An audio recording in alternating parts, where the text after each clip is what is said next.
Hey there, friend! Welcome back to the Closing Chapters podcast, where every mission has a story.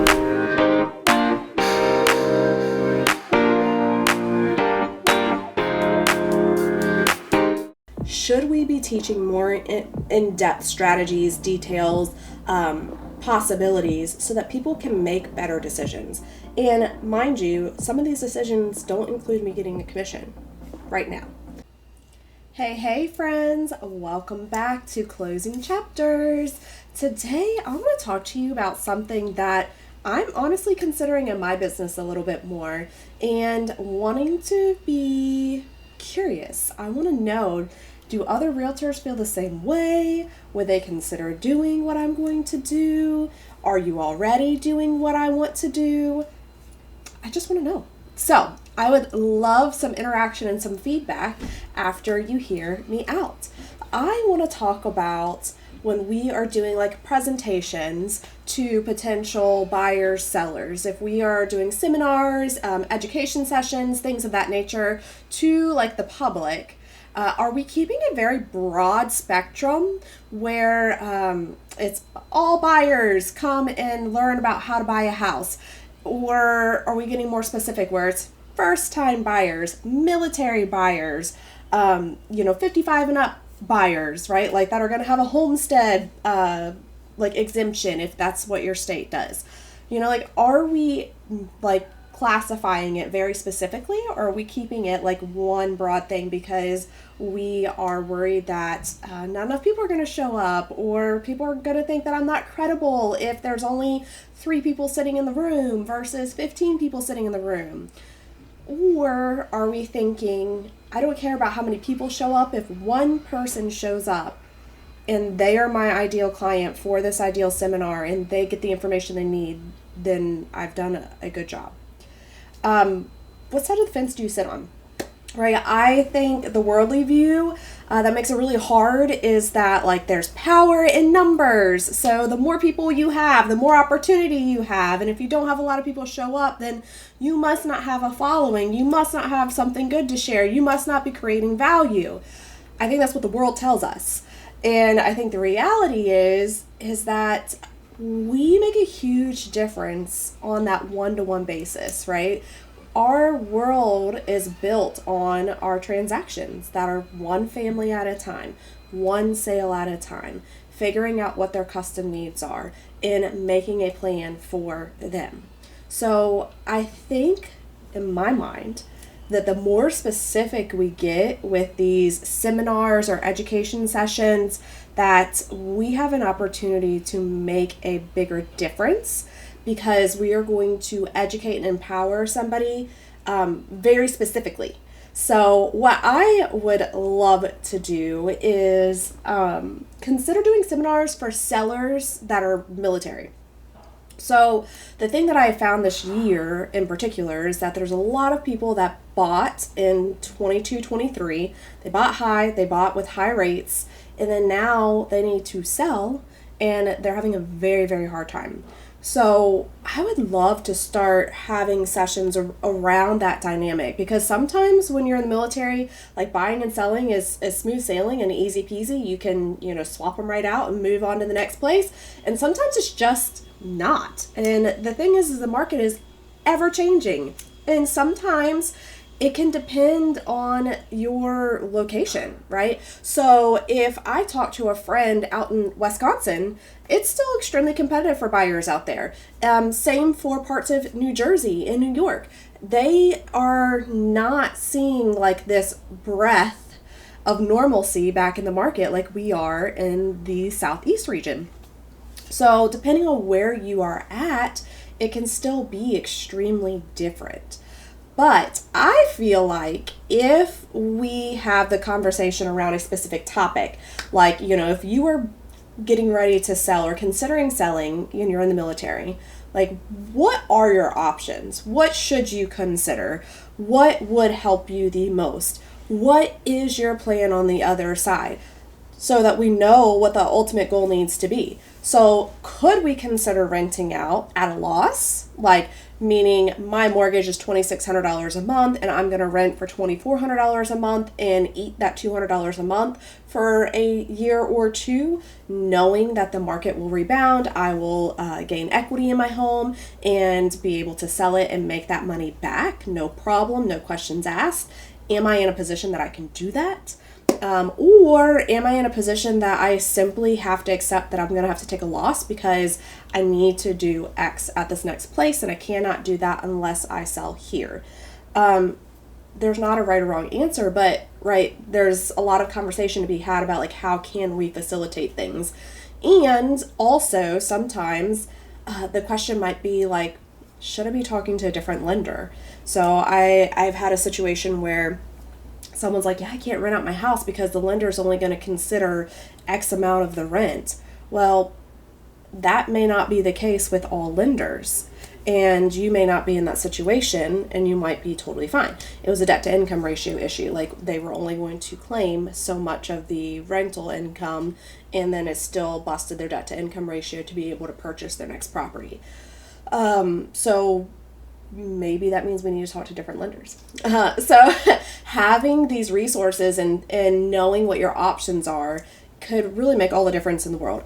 I literally was just talking, this is total sidebar, not real estate related, but I was talking to a friend about having my first baby versus having my second baby and how I felt so uninformed and I didn't know what my options were. I didn't know the decisions I was allowed to make or how I could advocate for myself. Being through it once, I was able to learn and know a little bit better for the second time around. Now, just like housing, I had my second baby in a different state, in a different facility with different doctors. So it was still a learning process, right? I knew bits and pieces of what applied, but everywhere you go, they have different rules, they have different guidelines, and you still have to learn and accept what is going on in your current condition. Same thing. If I buy and sell a house, then I might feel like, okay, I understand this process a little bit better now. Like I know what my options are. I know that I can do X or I could do Y. But then we go to a different state, and that different state might have different guidelines and regulations and what's normal in their market, in their state. Whether it's an attorney state or not, whether you actually get keys at closing or not. A lot of that can vary and change. So that's where having the education from a local representative is super helpful. And when I mean local representative, I mean your trusted professional realtor for that area that will have all those resources and guidance for you. So it's really great to have an understanding, to have a foundation, a base, and say, hey, I was able to do this before, or I think I understand this. Is that right? Or how can I finesse this for this scenario? And so I think those are the type of conversations that would be really important for us to have instead of doing all of these basic first-time home buyer seminars. What if I did a VA first-time home buyer seminar, right?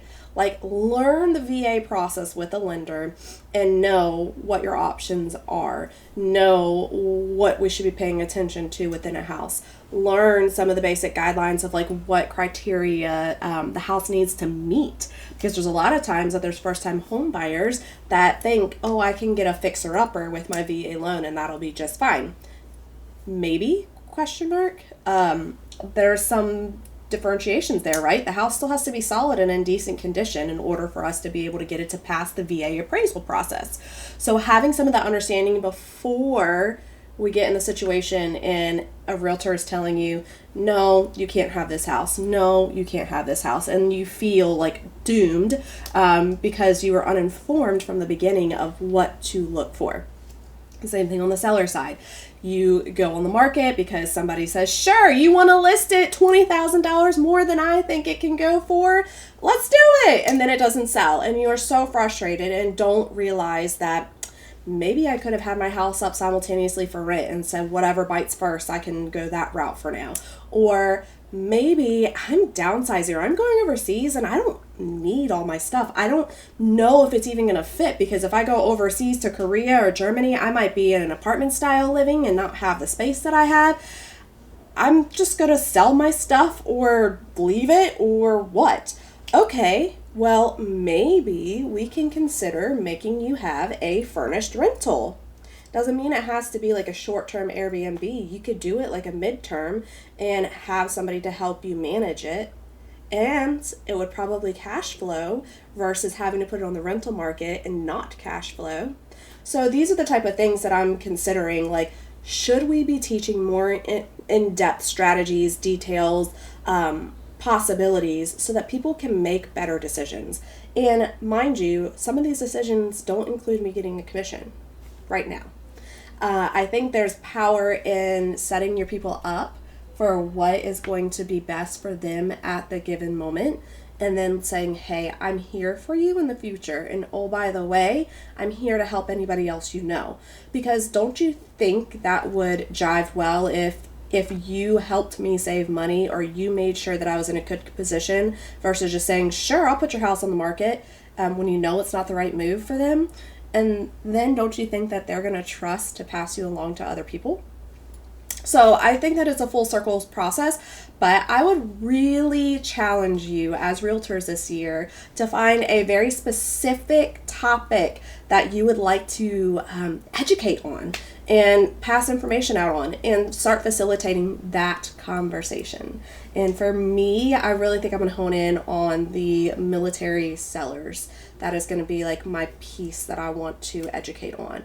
I've run into that several times this past year. We have had to deal with that personally ourselves this past year. So I feel like there is a lot of education to pass along and a lot of options to be had. And we just need to know what those entail so that we can make a good decision. So let me know, where do you stand with this? Do you have a specific topic that you like to teach on, that you like to like pass along? Or do you feel like it's not worth it to be in such a like specific niche to teach people? Like it needs to just be broad strokes so that you can get more fish into your pond? I would love to know how you feel about this from a different realtor's perspective. I hope you guys have a wonderful day, and I can't wait to talk to you again soon.